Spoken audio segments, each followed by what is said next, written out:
In the summer of 1944, as the Allies fought to break out of the hedgerows of Normandy, German reconnaissance pilots reported a terrifying sight. Below them, in the fields of France, sat massive columns of American Sherman tanks, artillery batteries, and fleets of trucks. The Germans, believing a major offensive was imminent, rushed their panzer divisions to meet the threat. But when the German shells finally landed, there were no explosions of fuel and ammunition. There was no scream of twisting metal. Instead, the American tanks simply deflated. The Germans had wasted their ammunition on balloons. They had been fighting a ghost. This was the work of the 23rd Headquarters Special, troops better known to history as the Ghost Army. They were the most unique, secret, and bizarre unit in the United States military. Their mission was not to fight the enemy, but to haunt them. Their weapons were not rifles and mortar, but paintbrushes, inflatable rubber, massive speakers, and pure, theatrical acting. Tonight, we uncover the classified files of the men who used art to save thousands of lives. The idea of military deception was as old as the Trojan horse. But in World War II, the scale of the conflict demanded a new kind of trickery. The British had successfully used deception in North Africa, using wood and canvas to fool Rommel. The Americans, observing this success, decided they needed their own dedicated unit, but they would do it with American industrial ingenuity and Hollywood flair. The brainchild of Colonel Billy Harris and Major Ralph Ingersoll, the unit was officially activated in January 1944 at Camp Forest, Tennessee. The Army needed a specific type of soldier. They didn't just need men who could march. They needed men who could visualize, create, and improvise. They needed men who understood perspective, shadow, and sound. The Pentagon didn't look to the military academies for recruits. They looked to New York City and Philadelphia. The recruitment drive for the Ghost Army was clandestine and highly targeted. The Army scoured the rosters of the Pratt Institute, Cooper Union, the Art Students League of New York, and other prestigious art schools. They drafted painters, sculptors, architects, set designers, and advertising executives. These were not the typical G.I. Joes. These were bohemians, intellectuals, and creatives. Among them were men who would go on to become legends of American culture. Bill Blass, the future fashion icon. Ellsworth Kelly, the future minimalist painter. Arthur Singer, the celebrated wildlife artist. They arrived at Camp Forest expecting standard infantry training. Instead, they were handed a mission that sounded like madness. They were told they would be simulating the strength of a 30,000-man army with only 1,100 men. They were organized into 4 distinct subunits, each responsible for a different sense of the deception. The 603rd Camouflage Engineers, the visual artists responsible for the inflatable tanks, the rubber ducks, the 3,132nd Signal Service Company, the sonic deceivers, armed with massive speakers, the Signal Company Special, the radio operators who would mimic the Morse code and radio chatter of real units, the 406th Combat Engineers, the security force, tasked with protecting the artists and blowing things up to make the deception look real. The collision of military discipline and artistic temperament at Camp Forest was immediate and often hilarious. The camoufleurs of the 603rd were notorious for their lax discipline. Their barracks looked less like a military installation and more like a Greenwich Village studio. They spent their downtime sketching, painting watercolors of the Tennessee landscape, and altering their uniforms to look more stylish, a precursor to Bill Blass's fashion career. Officers would often walk into the barracks to find soldiers, not cleaning their rifles, but critiquing each other's charcoal sketches or sculpting nude figures out of Tennessee mud. But while they were terrible at marching, they were geniuses at illusion. During training, they learned the art of the dummy. The Army had commissioned the U.S. Rubber Company to create pneumatic, inflatable models of the M4 Sherman tank. the 2.5-ton truck, and various artillery pieces. These inflatables were heavy, about 90 pounds in their bags, but once inflated, they were perfect replicas. From 500 yards away, they looked lethal. The artists realized that a tank wasn't just a shape, it was a presence. It needed tracks. A rubber tank leaves no tracks in the mud. So the artists designed special tools, bulldozers and rollers too. Churn up the earth leading to the inflatable tanks, creating the visual evidence of heavy armor movement. They learned to camouflage their tanks imperfectly. The goal was not to hide the tank, but to let the German reconnaissance plane see it, while hiding the fact that it was a balloon. It was a double bluff. While the artists mastered the visual, another group was mastering the auditory. The 3132nd Signal Service Company was tasked with sonic deception. This was cutting-edge, highly classified technology. The army understood that if the Germans saw tanks but heard nothing, the jig was up. They enlisted sound engineers from Bell Labs to record the specific noises of war at Fort Knox. They recorded the growl of tank engines, the clanking of treads, the swearing of sergeants, and the sound of bridges being built. These sounds were transferred onto wire recorders, the predecessor to tape. To project them, the Army built massive 500-pound speakers mounted on half-tracks. These speakers were so powerful they could be heard 15 miles away. The men of the 3132nd had to become sound mixers of the battlefield. They learned to layer the sounds. They could simulate a column of tanks moving east, then fading away, then moving west. They could make a forest sound like it was teeming with an armored division, when in reality, it contained 3 guys and a speaker truck. The final piece of the puzzle was the radio. The Germans were expert listeners. They monitored Allied radio traffic constantly to determine troop movements. The Signal Company Special was composed of elite radio operators, many recruited from the National Guard. Their job was radio spoofing. They had to learn the fist, the unique tapping style of the operators from real divisions. If they were impersonating the 75th Infantry Division, they had to tap out Morse code exactly like the operators of the 75th. They had to mimic their slang, their errors, and their rhythm. They created entire fake radio networks, sending dummy messages back and forth about fuel shortages, command post locations, and attack plans. The goal was to feed the German intelligence officers a steady diet of believable lies. By May 1944, the Ghost Army was ready. They shipped out for England, carrying their sewing machines, their paint sets, their 500-pound speakers, and their bags of rubber tanks. They were a traveling roadshow of war. They carried no heavy weapons. Their only defense was their ability to lie convincingly enough that the enemy wouldn't shoot at them, or, paradoxically, would shoot at them instead of the real boys. As they crossed the Atlantic, the weight of their mission settled in. They were artists, kids from art school who had never held a gun in anger. They were about to be dropped into the meat grinder of the Western Front. Their mission was to draw fire. Their mission was to be the target. In the weeks to come, they would find themselves on the front lines of France, inflating balloons under mortar fire, drinking wine in cafes to spread rumors to spies, and executing the greatest magic trick in military history. The curtain was about to rise on the Ghost Army.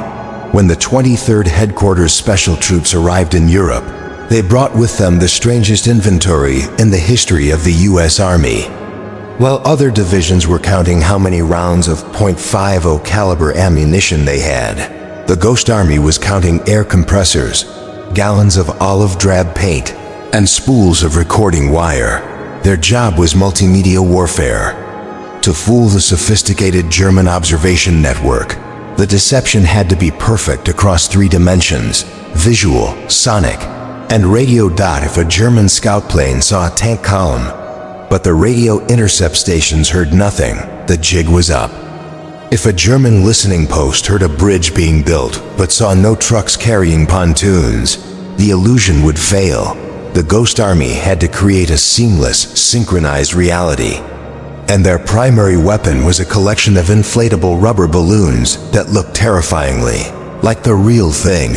The backbone of the visual deception was the M4 Sherman tank dummy, developed by the U.S. Rubber Company. These were masterpieces of industrial design. Made of neoprene-coated fabric, a deflated tank could fit into a valise the size of a golf bag. It weighed about 90 pounds heavy for one man, but easily manageable for 2 or 3. But once the air compressors kicked in, the transformation was startling. The tubes inflated to form a rigid skeleton. The skin pulled tight. Within 20 minutes, a pile of rubber became a 30-ton beast of war. The artists of the 603rd Camouflage engineers would then go to work. They didn't just inflate them. They staged them. A tank sitting perfectly still looks fake.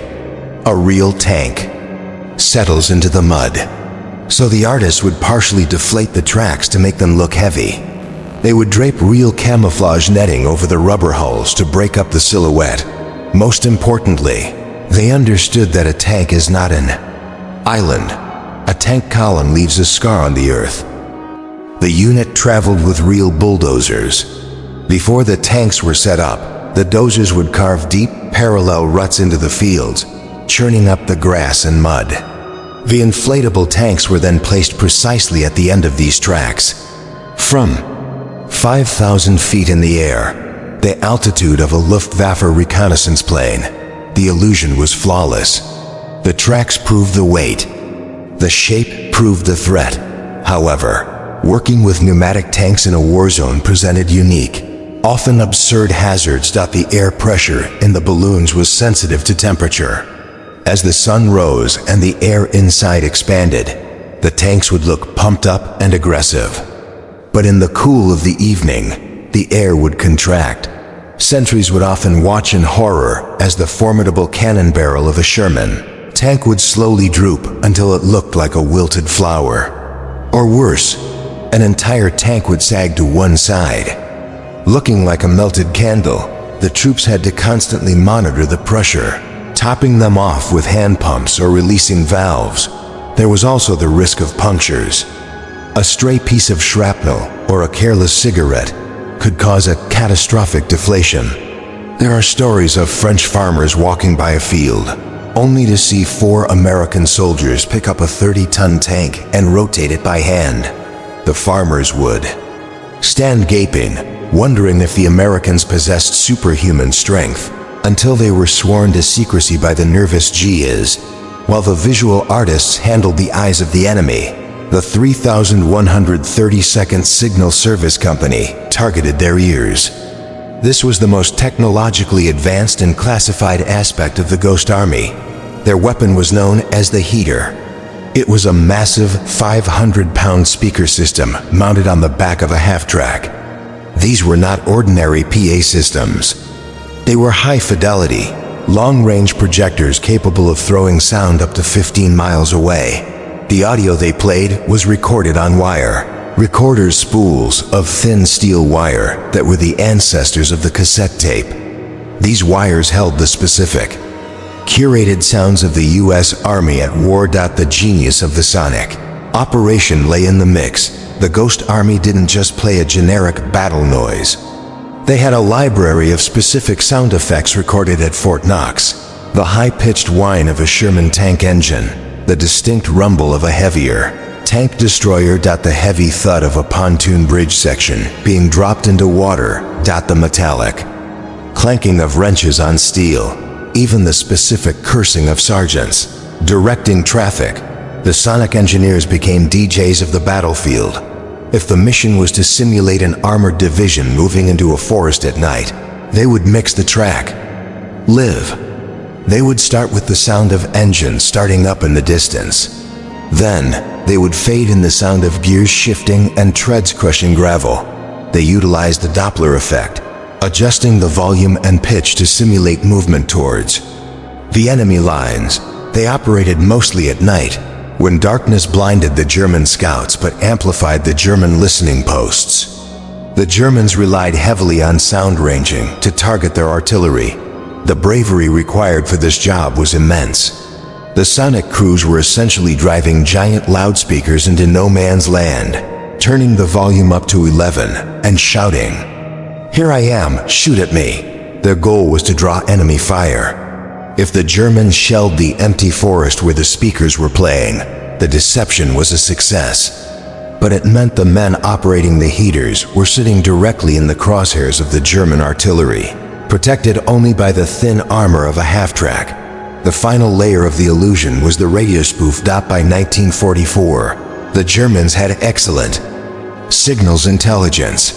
They could identify specific American units just by the fist, the unique tapping rhythm of their Morse code operators. The signal company special had to be the world's best impersonators. Before a mission, they would listen to the real operators of the unit they were mimicking. They learned their habits. If a real operator had a heavy hand on the dash, the Ghost Army operator copied it, but the true art was in the traffic. You couldn't just tap out gibberish.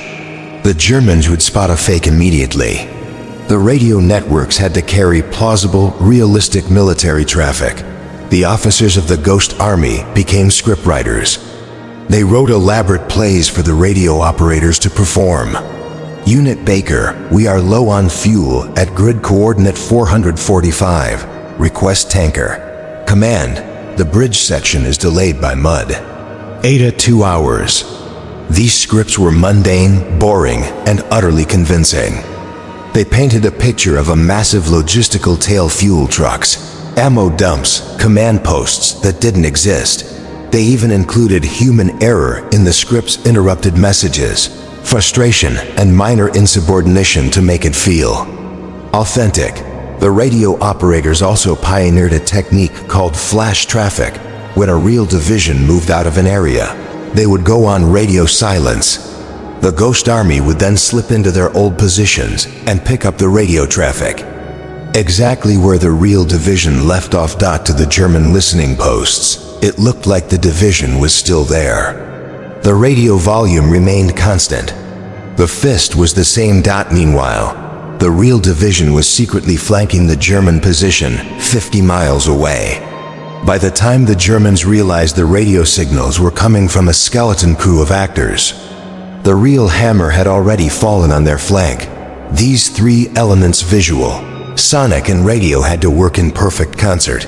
If the sonic trucks played the sound of a bridge building, the radio operators had to be requesting bridge sections, and the visual artists had to be setting up inflatable trucks near the riverbank. It was a complex ballet of deception. One slip-up, one deflated tank seen by a scout, one radio message sent with the wrong code, one speaker playing a tank noise where a truck should be, could reveal the entire ruse. The men of the 23rd Headquarters Special Troops were about to take this toolkit into the hedgerows of Normandy and the mud of Belgium. They were armed with balloons and speakers, facing the SS Panzer divisions. They were ready to put on the show. But they would soon learn that even a fake army bleeds real blood. In June 1944, the English Channel was the busiest highway on Earth. The Allies had cracked the Atlantic Wall on D-Day, but the beachhead was precarious. The 23rd Headquarters Special Troops embarked on transport ships, joining the massive steel stream flowing toward France. For many of the men artists from New York, designers from Philadelphia, the journey felt surreal. They were surrounded by the grim machinery of war, infantrymen sharpening bayonets, tankers checking their engines, medics preparing their kits. The Ghost Army soldiers sat on their bunks, checking their sewing kits, testing the valves on their rubber tanks, and guarding crates marked "secret" that contained nothing but wire recordings of bridge building noises. They landed on Omaha Beach just weeks after D-Day. The fighting had moved inland, but the debris of the invasion remained. They marched past the twisted wreckage of landing craft, the white tape marking minefields, and the fresh grave markers. The reality of the war hit them not with a sound, but with a smell. The sickly sweet scent of dead cattle rotting in the French summer heat, mixed with cordite and damp earth. The road show had arrived in the theater of operations, and there was no curtain call. Their introduction to combat was the bocage, the hedgerow country of Normandy. This was a nightmare landscape for an army trying to move fast. The fields were bordered by ancient earthen walls topped with thick, tangled hedges. Each field was a natural fortress. A single German machine gun nest could hold up an entire company. For the Ghost Army, the hedgerows offered both a blessing and a curse. They provided excellent cover for setting up their inflatables unseen. But they also meant that the war was claustrophobic. The enemy could be one field over, listening. The unit spent the first few weeks operating in small disjointed teams, testing their equipment. They learned quickly that a 500-pound speaker truck drawing fire in a narrow lane had nowhere to run. They learned that a rubber tank doesn't provide much cover when the mortars start falling. But their first true, large-scale test came in August 1944. At the ancient port city of Brest, the Allies desperately needed a deep water port to supply their advancing armies. The city of Brest, on the tip of the Brittany Peninsula, was the prize, but Brest was a fortress. It was held by 40,000 elite German paratroopers, Fallschirmjäger, commanded by the fanatical General Hermann Bernhard Ranke. They had orders to hold to the last man. The American, the 8th Corps, commanded by General Troy Middleton, was tasked with taking the city. Middleton had a problem. His lines were stretched thin. He had to concentrate his massive firepower for a decisive breakthrough on the east side of the city, but he couldn't leave his flanks exposed. If the Germans realized the flanks were weak, they could launch a counterattack that would shatter the American line. Middleton needed to convince the Germans that his weak flank was actually a massive, reinforced armored division preparing to attack. He called in the Ghost Army. The plan was to simulate Task Force A, a powerful armored unit. The Ghost Army had to expand their footprint. They had to look, sound, and smell like a force 10 times their actual size. Under the cover of darkness, the 603rd Camouflage engineers moved into the fields outside the city. They inflated their Sherman tanks. They didn't just place them randomly. They set them up in attack formations, turret guns pointing toward the German lines. They draped camouflage nets carelessly, allowing just enough of the steel to glint in the sun or be spotted by German binoculars. The flash platoon, the visual deception unit, went to work. They set up fake artillery batteries made of wood and canvas. They lit fires to simulate a massive encampment cooking breakfast. Then, the sonic trucks rolled in. The sonic deception at Brest was a masterpiece of audio engineering.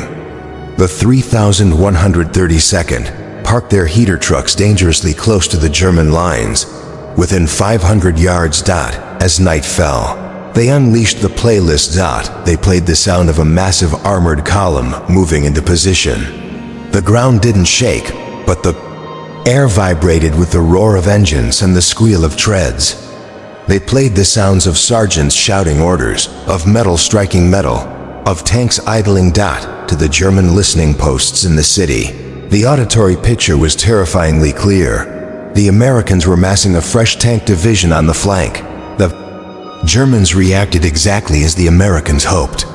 They shifted their heavy artillery and their best anti-tank units to meet the phantom threat, and then they opened fire.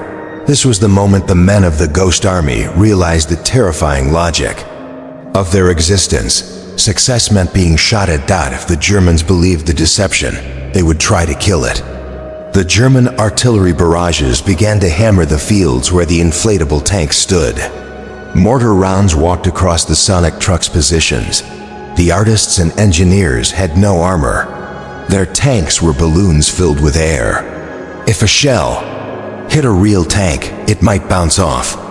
If a shell hit a Ghost Army tank, it popped.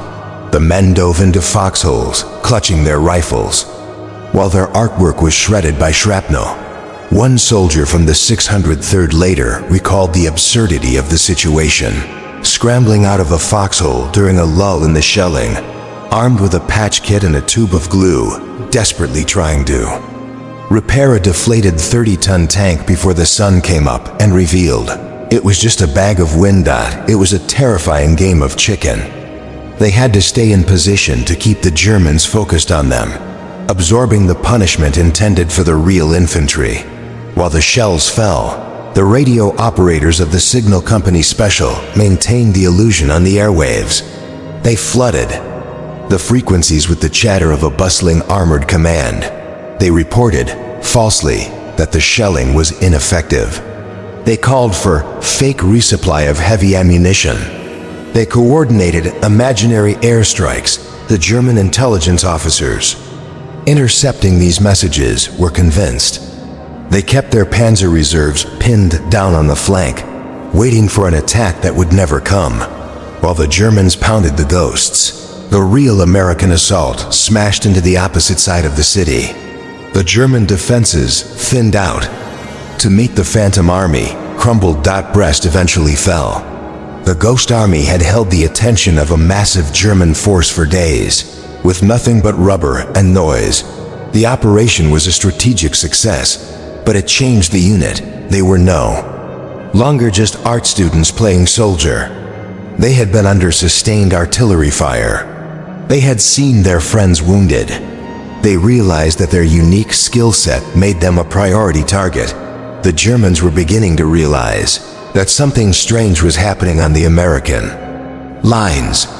They hadn't figured out the full extent of the Ghost Army yet, but they knew the Americans were engaging in high-level trickery. The men of the 23rd packed up, their shredded balloons and their battered speakers. They moved out of Brittany and headed east toward the German border. They were heading toward Luxembourg, where the lines were static. The weather was turning cold, and the stakes were about to get much higher.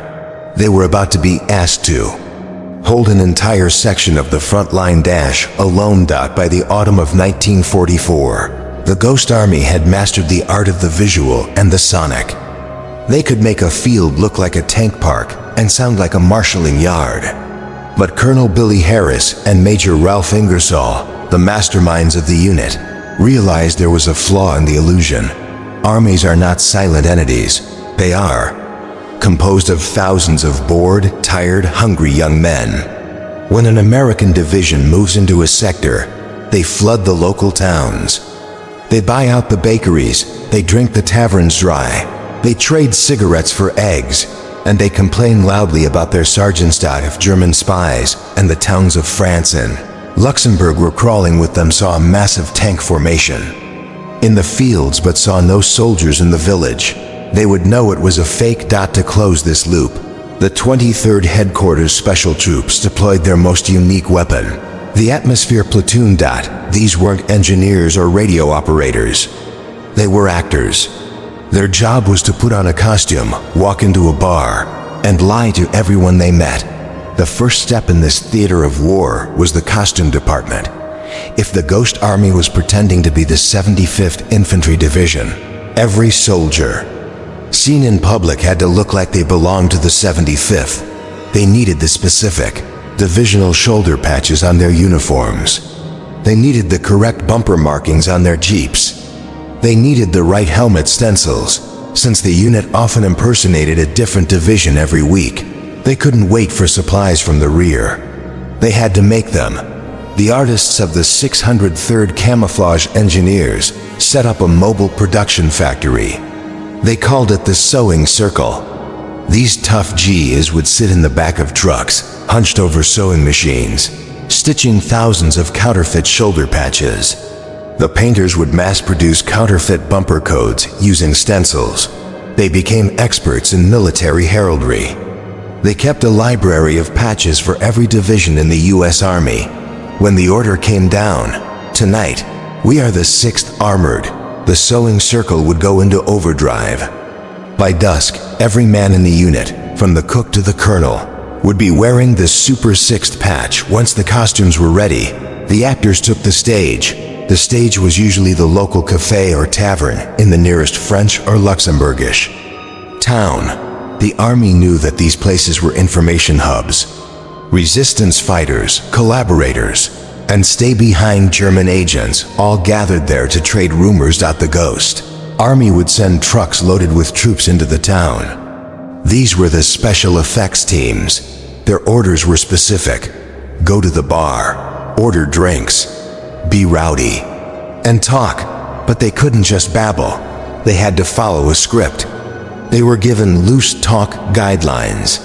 Hey, did you hear the 75th is moving out toward the Saar River tomorrow?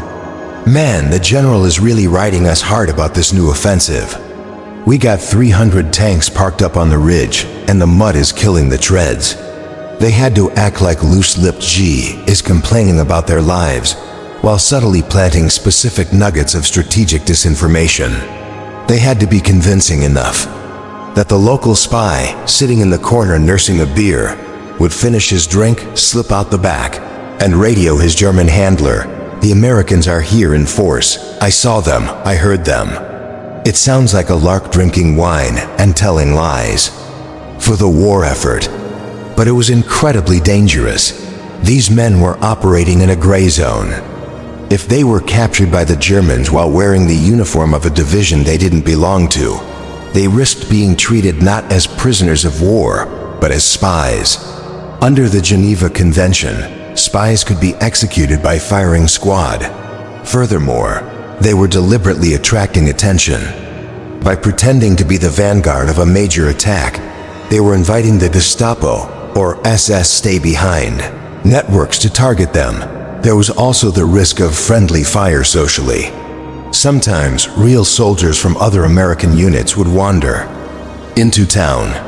Imagine the confusion when a real MP from the 6th Armored Division walked into a bar and saw 20 strangers wearing his unit's patchmen he had never seen before, talking about officers he didn't know. The Ghost Army actors had to be quick-witted. They became masters of the brush-off, buying the real MPs a round of drinks and making a quick exit before their cover was blown. The theatricality escalated to the highest levels. The Ghost Army didn't just impersonate privates. They impersonated generals. German intelligence looked for the command structure. A division headquarters has a specific footprint: staff cars, motorcycle escorts, and high-ranking officers. So, the Ghost Army faked that too. They would organize a general's motorcade. They would take a Jeep, paint 2 stars on the bumper, indicating a major general, and put an officer in the passenger seat who looked the part, older, authoritative, perhaps chomping on a cigar. They would drive this motorcade through the town square, sirens wailing, MPs clearing the road. The general would salute the locals, stop to inspect a bridge, or yell at a subordinate. It was pure theater. There was no general. The officer was often a lieutenant or a captain from the art school, dressed up for the day. But to the watching German binoculars on the distant hill, it was confirmation. The division commander is here. The attack is real. One of the most successful atmosphere operations took place in the city of Luxembourg. The Americans needed to convince the Germans that the 6th Armored Division was still in the city, even though they had secretly moved out to the front. The Ghost Army moved in. They put the 6th Armored patches on their uniforms. They drove their trucks in endless loops through the city streets. They changed the bumper markings every few hours so it looked like different trucks were passing. They filled the bars. They dated the local girls. They created a bustling, noisy, visible presence of a 15,000-man armored division. In reality, there were less than 1,000 deceivers in the city. The Germans bought it completely. Their situation maps showed the 6th Armored holding the city in reserve. Consequently, the Germans held back their own forces to guard against an attack that was never coming. The success of the atmosphere operations proved a vital psychological truth. People believe what they see with their own eyes.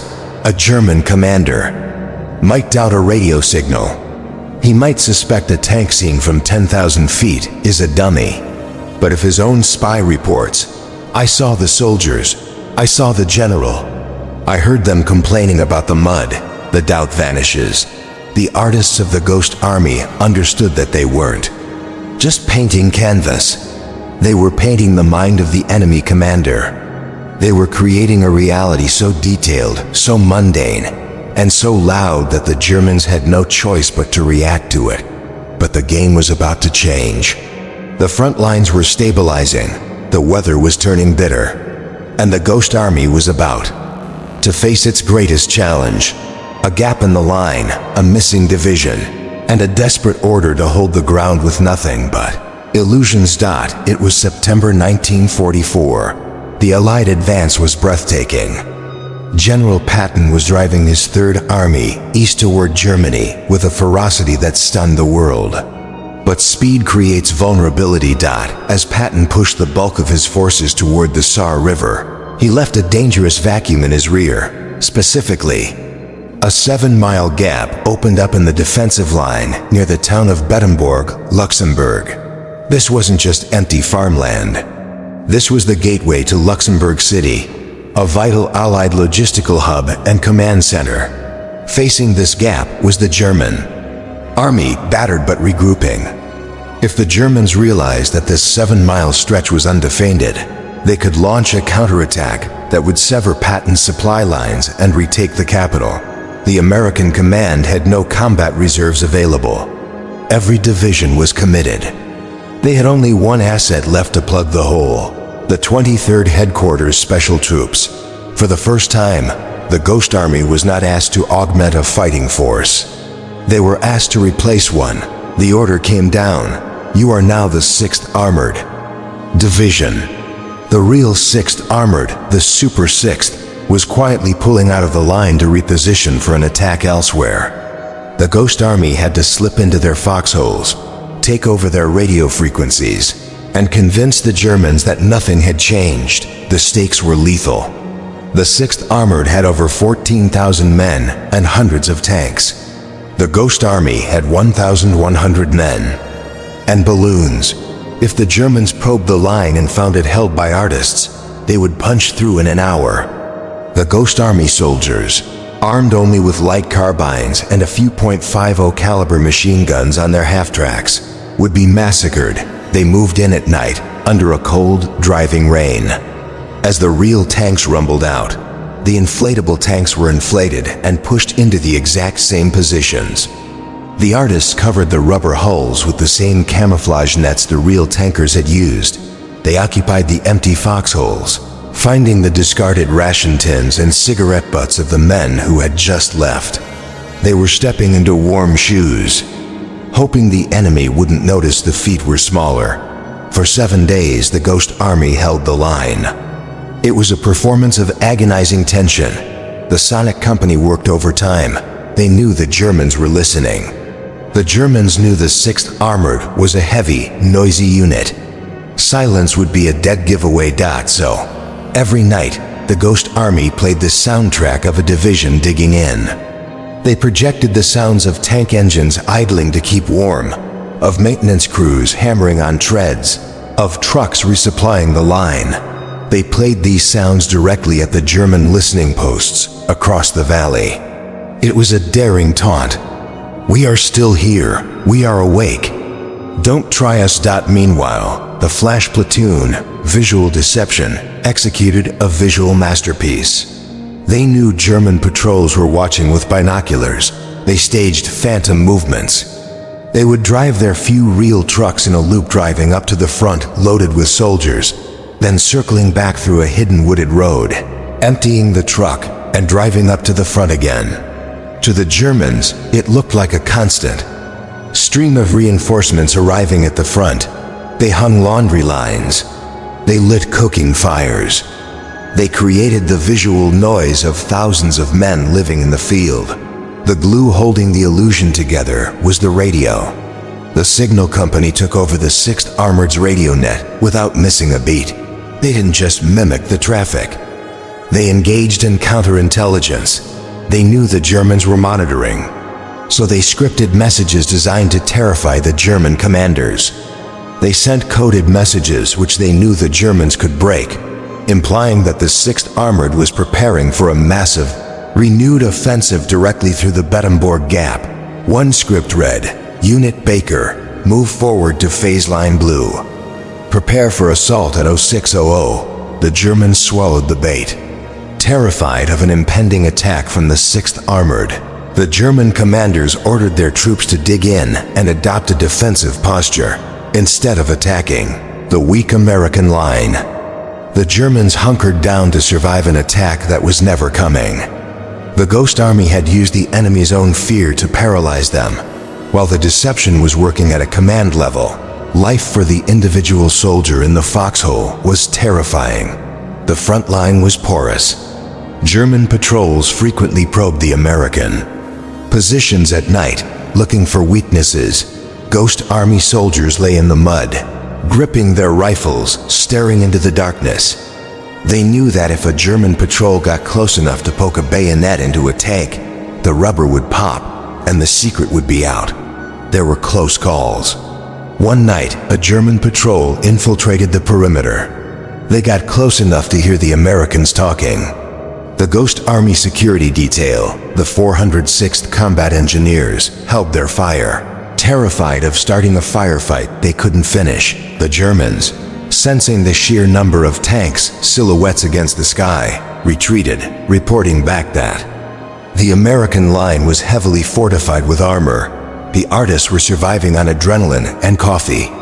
They were exhausted, not from physical exertion, but from the psychological strain of being imposters in a lethal environment.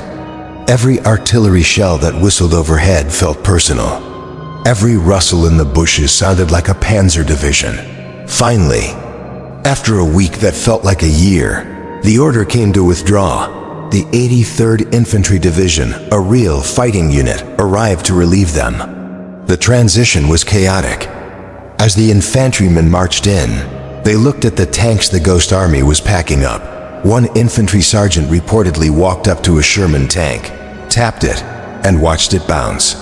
He looked at the tired, unshaven artist deflating it and said, "Buddy, I don't know who you are, but I'm glad you're on our side." The Ghost Army packed up their balloons and slipped away into the rear. They had held an 8-mile front for 7 days against a German corps. They had prevented a counterattack that could have devastated the 3rd Army's rear. And they had done it without firing a single tank shell. The success at Bettembourg was the proof of concept the Army needed. The Ghost Army wasn't just a sideshow, it was a strategic weapon. They had effectively created a division out of thin air, allowing the real division to win a victory elsewhere, but there was no time to celebrate. The war was grinding toward the German border. The weather was getting worse. And in the dark forests of the Ardennes, Adolf Hitler was secretly amassing a real army, a massive force of steel and desperation that was about to launch the greatest surprise attack of the war. The Ghost Army had fooled the Germans at Bettembourg. But soon, in the snows of the Battle of the Bulge, the Germans would try to return the favor. War is a noisy business. It is a cacophony of explosions, engines, and screaming metal. But for the soldier on the line, the most terrifying sound is often silence. Silence means the enemy is hiding. Silence means the enemy is creeping closer. Silence breeds paranoia. The 3132nd Signal Service Company, the sonic deception unit of the Ghost Army, understood this psychology perfectly. They realized that by breaking the silence of the night with the wrong sounds, they could drive the German army to the brink of madness. Their mission went beyond simple deception. It drifted into the realm of psychological warfare, operating almost exclusively at night. Often in the rain or fog, these men became the phantoms of the European theater. They drove their half-tracks into the no-man's land between the armies, pointed their massive speakers at the dark woods, and hit play. What followed was a high-fidelity nightmare designed to make the Germans believe the apocalypse was gathering just beyond their vision. One of the most effective uses of sonic deception was the fake river crossing. Crossing a river is the most dangerous maneuver an army can attempt. It requires engineers to build pontoon bridges under fire. It is loud, chaotic, and a magnet for artillery. The Germans knew this. If they heard a bridge being built, they knew exactly where to aim their guns. In November 1944, near the Moselle River, the Ghost Army was tasked with drawing German fire away from a real crossing point. The Sonic Company moved into position along a quiet stretch of the riverbank. They set up their speakers in the reeds. They began the program. It started with the heavy, distinct thud of boots on metal, the sound of engineers unloading pontoon sections. Then came the roar of heavy trucks backing up to the water's edge. Sonic engineers layered in the specific rhythmic clanking of wrenches tightening bolts. They added the shouted commands of NCOs: heave, hold it, drop it. To the Germans across the river, listening in the dark, the picture was undeniable. The Americans were building a bridge. Right there, the German artillery opened up. They pounded the empty riverbank for hours, wasting tons of ammunition on a bridge that existed only on a spool of wire. Meanwhile, 5 miles downstream, the real American engineers built their bridge in relative silence, crossing the river without taking a single casualty. The men of the 3,132nd were not just technicians, they were artists of sound. They learned that a recording could not simply be played on a loop. The human ear detects patterns. If a German listener heard the exact same tank engine revving every 3 minutes, he would know it was a recording. So, the Sonic engineers learned to mix. They had dual wire recorders in their trucks. They would blend tracks. They would fade a tank column from the left speaker to the right speaker to simulate movement. They would pause the tank track and play a maintenance track, simulating a breakdown. They even had tracks for weather. If it was raining, they played recordings of trucks splashing through mud. If it was dry, they played the crunch of gravel. They also understood the power of the human voice. They didn't just play mechanical noises. They played the sounds of American G's talking, laughing, and swearing. There's a story of a ghost army operator who, feeling particularly mischievous, played a recording of a soldier shouting, "Hey, put out that damn cigarette." A moment later, a German machine gun opened fire on the spot where the imaginary cigarette would have been. The deception was that precise. We often think of deception as a strategic tool, moving a piece on a map. But for the German soldier in the foxhole, the sonic deception was a personal torment. Imagine sitting in the freezing dark, exhausted and hungry. Suddenly, from the woods 500 yards away, you hear the unmistakable roar of an entire American armored division warming up its engines. You hear thousands of men. You hear the clanking of steel treads. You grip your rifle. You wake your comrades. You call for artillery support. You wait for the attack, and nothing happens. The noise fades away. You try to sleep. 30 minutes later, it starts again, this time from a different direction. This constant state of high alert destroyed the morale of the German troops. It deprived them of sleep. It made them waste ammunition firing at shadows. It made them doubt their own senses. German prisoners of war captured after these operations were often confused and angry. They would ask their captors, "Where is the armored division? We heard them. We were ready for them." When told there was no division, some refused to believe it. The lie was more real to them than the empty field for the men of the Ghost Army. The Sonic Company had the highest mortality rate of nerves. Visual deception could be set up and left alone. Radio deception could be done from a basement miles in the rear. But sonic deception required proximity. Sound dissipates. To be convincing, the speakers had to be close, often within 800 yards of the enemy. These men were driving thin-skinned, half-tracks directly into the kill zone. They were turning on a beacon that said, "Target here." They developed a grim humor about their job. They called themselves the Suicide Section. One night, a sonic crew was simulating a tank harbor. They did their job too well. A German patrol, attracted by the noise, infiltrated the lines to destroy the tanks. The Ghost Army soldiers, armed only with carbines, heard the twigs snapping in the dark. They had to make a split-second decision: keep playing the tape and hope the sound of 30 tanks would scare the patrol off, or turn it off and reveal their position. They kept the tape running. The German patrol, terrified by the sheer volume of the armor they thought they were walking into, retreated without firing a shot. The illusion was its own defense. The sonic weapon had its limits. It couldn't work in high winds, which carried the sound away.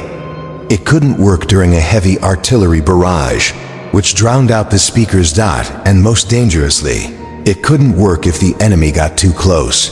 The heater speakers had a range of 15 miles, but they had a dead zone up close. If a German soldier got within 100 yards, the illusion fell apart. The sound would clearly be coming from a single point, the speaker, rather than a spread-out column. This meant the Ghost Army required a buffer zone. They needed real infantry to screen them. But as the war dragged on and manpower shortages grew, that screen became thinner and thinner.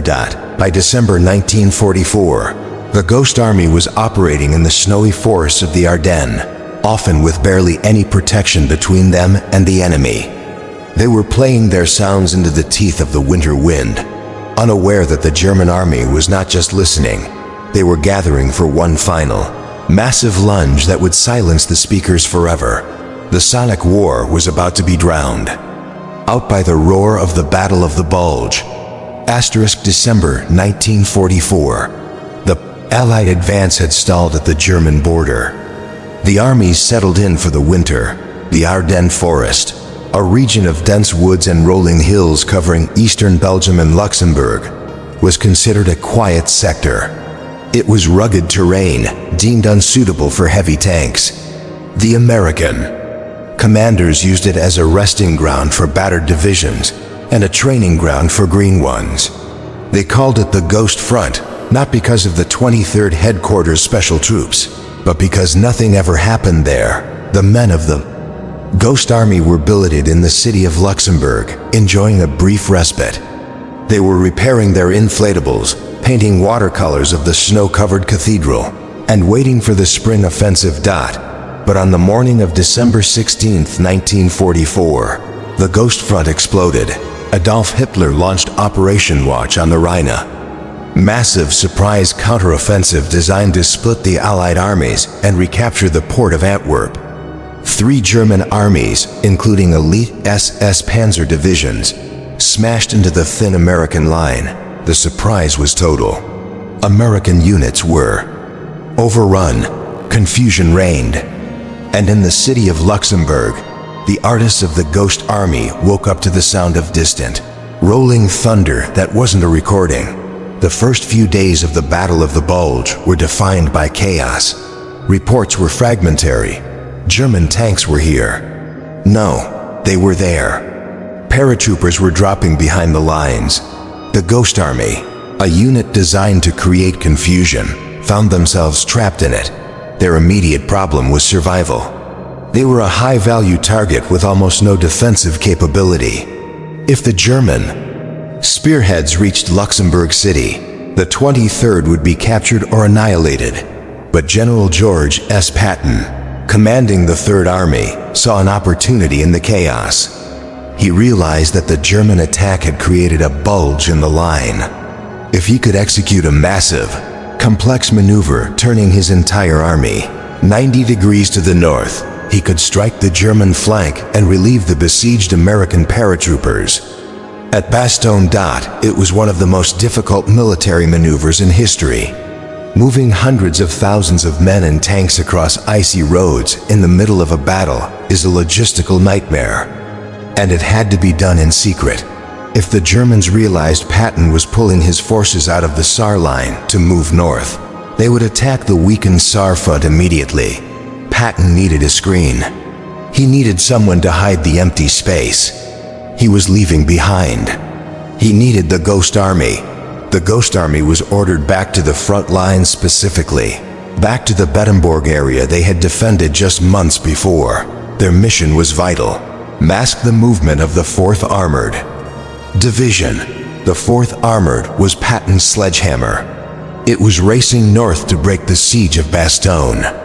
The Ghost Army had to slide into the 4th Armored's old positions and convince the German intelligence service that the sledgehammer was still sitting there, waiting. This operation was different from their summer campaigns. The enemy was not retreating. They were attacking. The Germans were aggressive, energized, and looking for a fight. And then there was the cold. The winter of 1944 was the coldest in living memory. Temperatures plummeted to near zero. Snow blanketed the battlefield. For the visual deception artists, the 603rd, the cold was a disaster. The rubber of their inflatable tanks became brittle and stiff. Valves froze shut. It took twice as long to inflate a tank, and the men had to work with bare hands to manipulate the frozen fabric. Their fingers numb and bleeding. Once inflated, the tanks faced a new problem: snow. A real tank melts. The snow on its hull because of the engine heat. An inflatable tank does not. A snow-covered tank sitting in a field looks suspicious. The artists had to go out at night with brooms and sweep the snow off the rubber hulls to maintain the illusion of a warm, operating vehicle. For the Sonic Company, the 3132nd, the winter presented a different challenge. Sound travels differently in cold, dense air. It carries further, but it also distorts. The frozen ground acted as a reflector. The crews had to recalibrate their equipment. They had to be careful not to freeze the delicate wire recorders. Batteries died faster in the cold, but the biggest danger was the tracks. In the summer, the Sonic trucks left tracks in the dust that could be easily obscured. In the snow, every vehicle left a distinct high-contrast trail. A real tank leaves a wide, chewed-up track. A half-track with a speaker leaves a narrow tire and track trail. If a German scout plane saw tank sounds coming from a vehicle leaving truck tracks, the game was over. The Ghost Army had to use their bulldozers incessantly to churn up the snow, creating a mess of tracks to hide the evidence of their deception vehicles. The signal company faced the highest stakes. The Germans were listening more intently than ever. The radio operators set up their fake networks in frozen barns and cellars.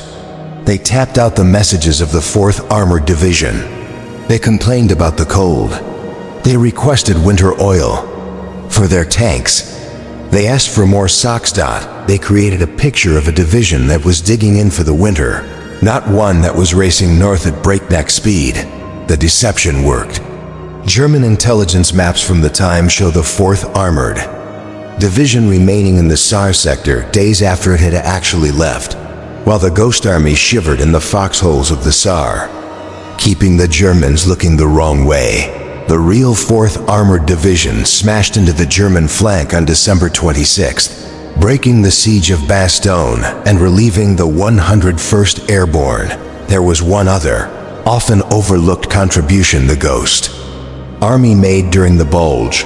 With the chaos of the retreat and the massive movement of Patton's army, the roads of Luxembourg were a gridlocked nightmare. Tanks, trucks, and ambulances were jammed bumper to bumper on icy, narrow roads. The Ghost Army's 406th Combat Engineers, the security troops, were pressed into service as traffic police. It wasn't glamorous. It was dangerous. Standing at a crossroads in a blizzard, directing tank traffic while German infiltrators dressed as American MPs, part of Otto Skorzeny's Operation Grief, were roaming the area, was terrifying. The Ghost Army soldiers had to check passwords, inspect papers, and keep the Steel River moving. They used their skills in deception to spot the imposters. They knew what a fake looked like better than anyone.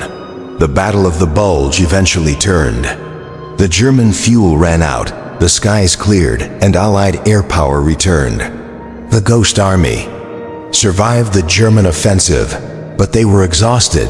They had spent weeks sleeping in the snow, living on frozen rations, and playing a high-stakes game of poker with the SS Panzer divisions. They had proven that their deception could work not just in the offensive, but in the desperate defense.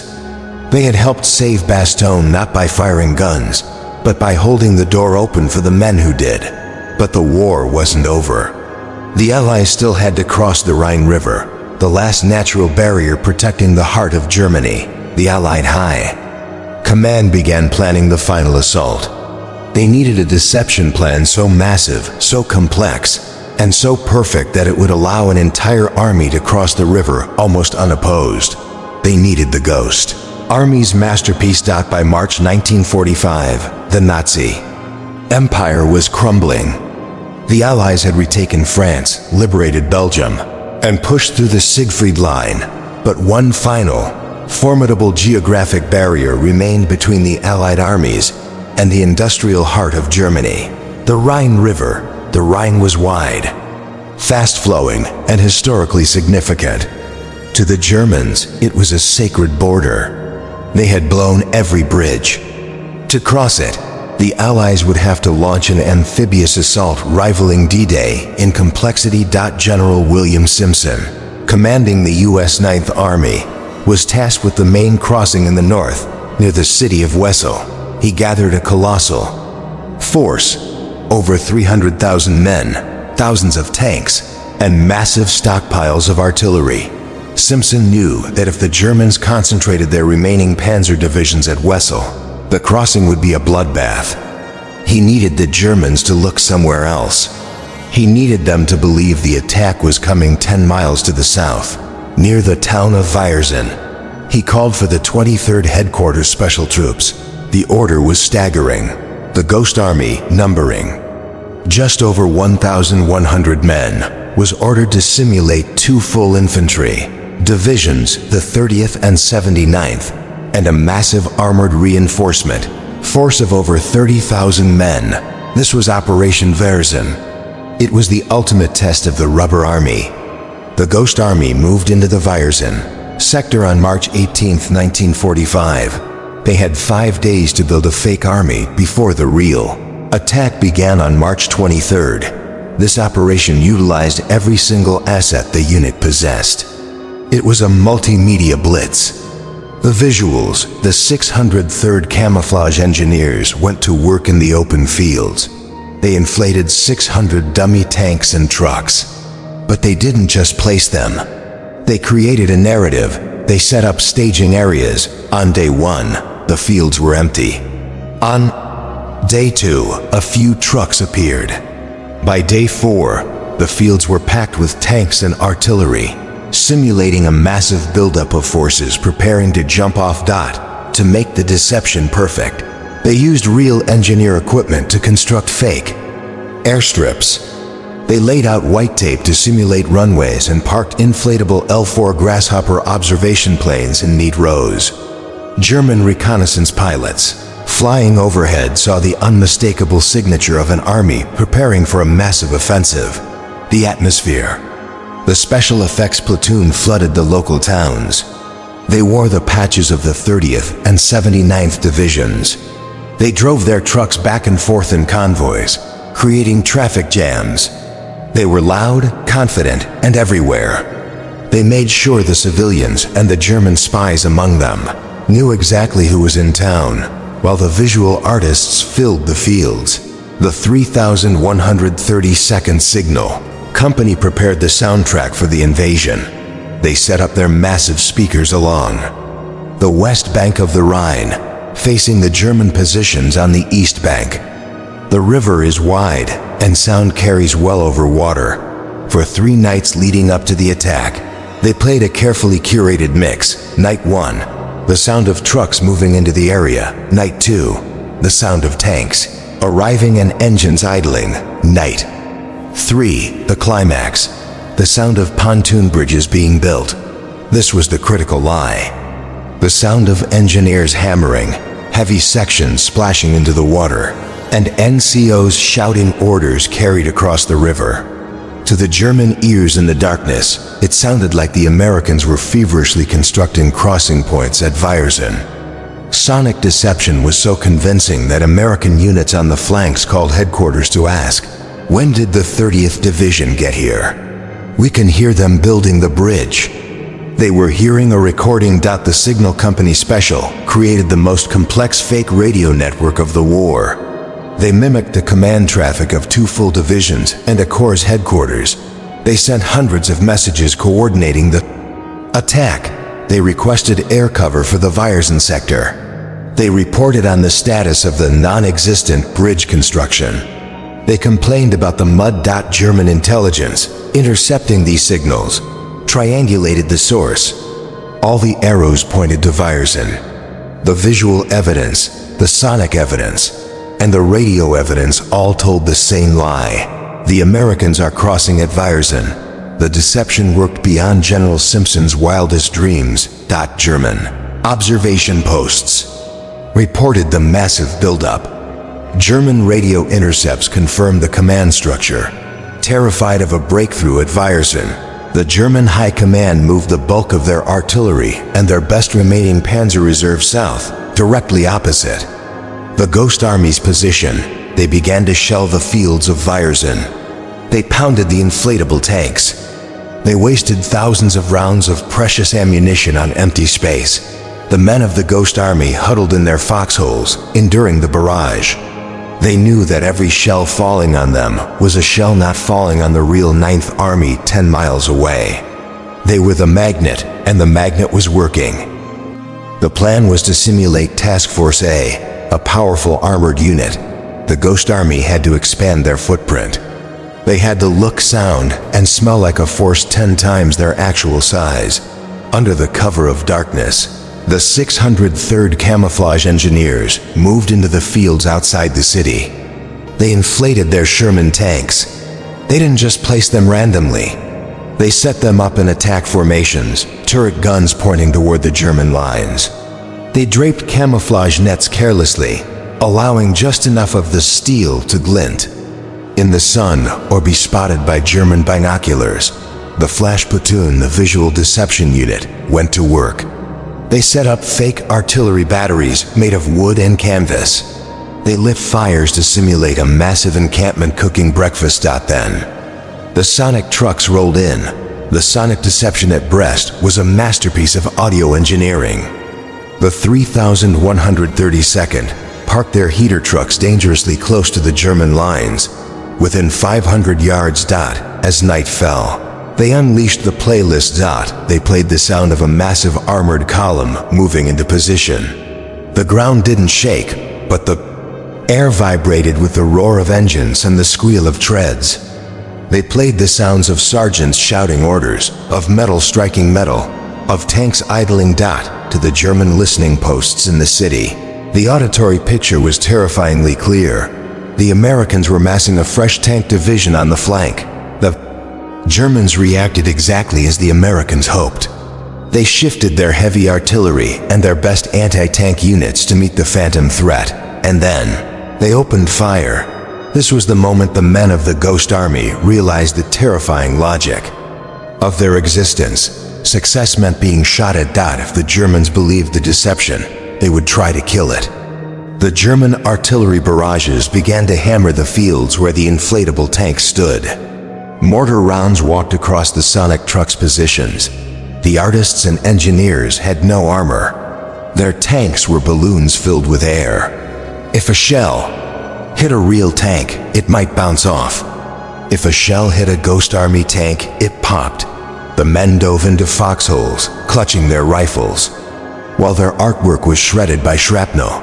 One soldier from the 603rd later recalled the absurdity of the situation. Scrambling out of a foxhole during a lull in the shelling, armed with a patch kit and a tube of glue, desperately trying to repair a deflated 30-ton tank before the sun came up and revealed it was just a bag of wind. It was a terrifying game of chicken. They had to stay in position to keep the Germans focused on them, absorbing the punishment intended for the real infantry. While the shells fell, the radio operators of the Signal Company Special maintained the illusion on the airwaves. They flooded the frequencies with the chatter of a bustling armored command. They reported, falsely, that the shelling was ineffective. They called for fake resupply of heavy ammunition.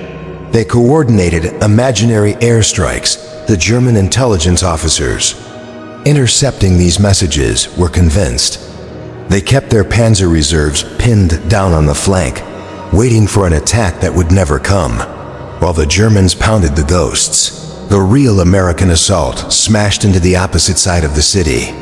The German defenses thinned out. To meet the Phantom Army, crumbled. Brest eventually fell. The Ghost Army had held the attention of a massive German force for days, with nothing but rubber and noise.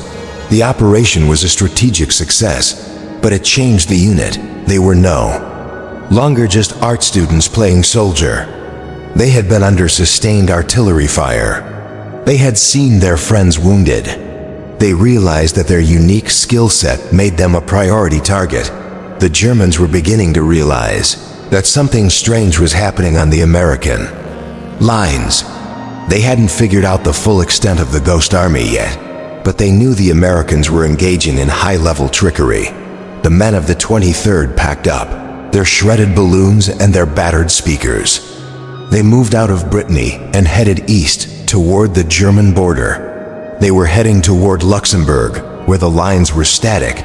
The weather was turning cold, and the stakes were about to get much higher. They were about to be asked to hold an entire section of the front line alone. By the autumn of 1944, the Ghost Army had mastered the art of the visual and the sonic. They could make a field look like a tank park and sound like a marshalling yard. But Colonel Billy Harris and Major Ralph Ingersoll, the masterminds of the unit, realized there was a flaw in the illusion. Armies are not silent entities. They are composed of thousands of bored, tired, hungry young men. When an American division moves into a sector, they flood the local towns. They buy out the bakeries, they drink the taverns dry, they trade cigarettes for eggs, and they complain loudly about their Sergeantstadt of German spies, and the towns of France and Luxembourg were crawling with them saw a massive tank formation in the fields but saw no soldiers in the village. They would know it was a fake. To close this loop, the 23rd Headquarters Special Troops deployed their most unique weapon, the Atmosphere Platoon. These weren't engineers or radio operators. They were actors. Their job was to put on a costume, walk into a bar, and lie to everyone they met. The first step in this theater of war was the costume department. If the Ghost Army was pretending to be the 75th Infantry Division, every soldier seen in public had to look like they belonged to the 75th. They needed the specific divisional shoulder patches on their uniforms. They needed the correct bumper markings on their Jeeps. They needed the right helmet stencils. Since the unit often impersonated a different division every week, they couldn't wait for supplies from the rear. They had to make them. The artists of the 603rd Camouflage engineers set up a mobile production factory. They called it the Sewing Circle. These tough G's would sit in the back of trucks, hunched over sewing machines, stitching thousands of counterfeit shoulder patches. The painters would mass-produce counterfeit bumper codes using stencils. They became experts in military heraldry. They kept a library of patches for every division in the U.S. Army. When the order came down, "Tonight, we are the 6th Armored," the Sewing Circle would go into overdrive. By dusk, every man in the unit, from the cook to the colonel, would be wearing the Super 6th patch. Once the costumes were ready, the actors took the stage. The stage was usually the local cafe or tavern in the nearest French or Luxembourgish town. The army knew that these places were information hubs. Resistance fighters, collaborators, and stay-behind German agents all gathered there to trade rumors. The Ghost Army would send trucks loaded with troops into the town. These were the special effects teams. Their orders were specific: go to the bar, order drinks, be rowdy, and talk. But they couldn't just babble. They had to follow a script. They were given loose talk guidelines. "Hey, did you hear the 75th is moving out toward the Saar River tomorrow? Man, the general is really riding us hard about this new offensive. We got 300 tanks parked up on the ridge, and the mud is killing the treads." They had to act like loose-lipped G is complaining about their lives, while subtly planting specific nuggets of strategic disinformation. They had to be convincing enough.